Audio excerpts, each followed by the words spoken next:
On a conference call with team bosses, the FIA and Formula One on Thursday, the sport reached a unanimous agreement to delay 2021's major rules revamp by a year due to the impact of the coronavirus pandemic.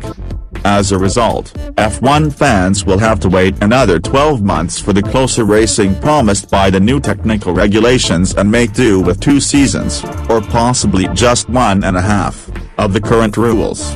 Below, we look at the implications for the teams in the sport over the next 12 months.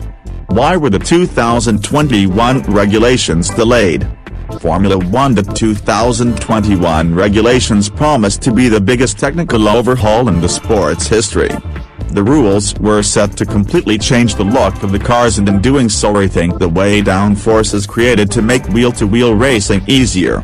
Tied into the new rules were cost-saving measures and standardized parts that aim to create a level playing field and a new era of F1.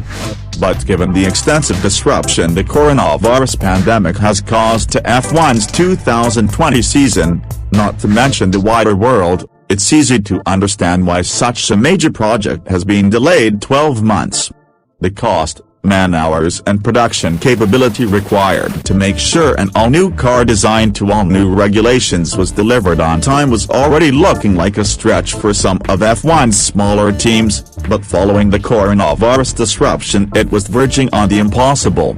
As things stand, F1 teams are already guaranteed to lose a week of factory time under revised summer shutdown regulations. The Dutch Grand Prix is likely to be a candidate for a rescheduled date in the original summer break due to its proximity to Spa-Francorchamps, where the summer break was due to end on August 25. But government-imposed shutdowns could see that stretch to multiple weeks or even months. That the plan to postpone the 2021 regulations received unanimous support shows that the sport has recognized the need to adapt to ensure its survival. But the technical regulations were only one side of the 2021 rules overhaul. The other revolutionary idea, for F1, at least, was the introduction of a budget cap, which is still set to go ahead next year. The new financial regulations will limit teams to spending $175 million on the design, development and production of the car, while other aspects such as driver salary and marketing are kept separate. That cap will still be in place next year even though the rest of the rules package is on hold. Funnily enough, the delay of the technical regulations actually helps lessen one of the major concerns about the entire 2021 rules package. There was a worry that the top teams would benefit from unlimited spending this year in the build-up to 2021, only to see that advantage frozen under the budget cap when racing got underway under the new regulations. Of course, spending on the new rules is still unlimited this year, but the extra year of development under budget cap regulations for the entire grid should help level the playing field a tiny bit by 2022. The agreements in Thursday's meeting were to safeguard the future of F1's smaller teams. Oscar J. Barroso, F7, Europa Press Sports Getty Images. The other benefit of delaying the rules is that it will allow Pirelli an extra year of tire development before moving to all new low-profile tires.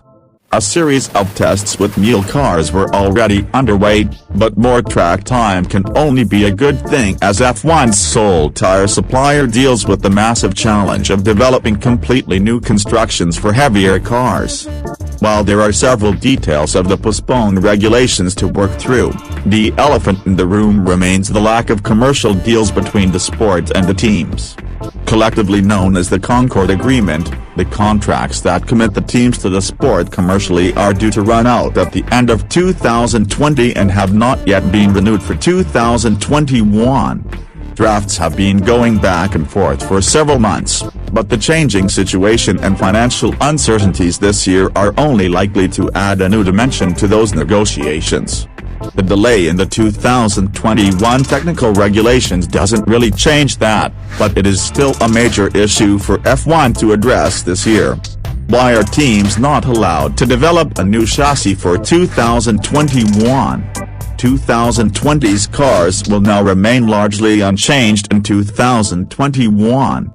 In order to reduce costs further, teams have agreed to use their current 2020 chassis again in 2021. This eliminates the cost of chassis overhauls for a single year of competition in 2021, which may have been unpalatable for some of the smaller teams that had already dedicated resources to the original 2021 regulations, now the 2022 regs, and do not have the capacity to build another car in tandem.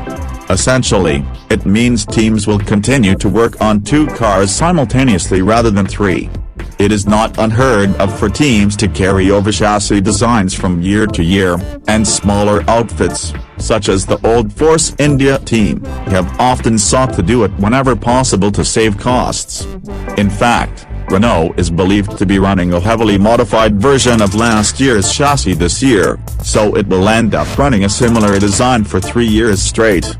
For teams that may not have been happy with how pre-season testing panned out, read Ferrari, the thought of being stuck with the same chassis design for 2 seasons may not be desirable. However, keeping the same chassis does not mean that the aerodynamics, the main performance driver in F1, can't be updated, and so we should still see significant development over the 2 years.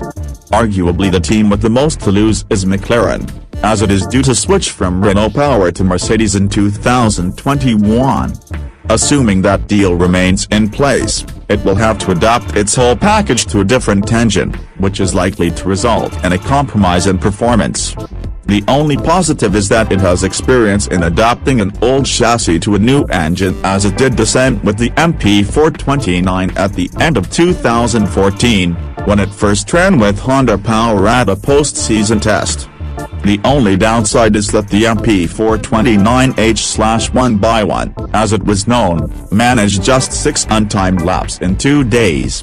Over the coming weeks and months, F1 and the teams will also discuss freezing other components between 2020 and 2021.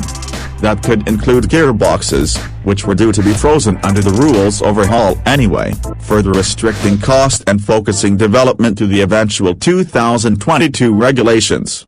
What will the 2020 season look like?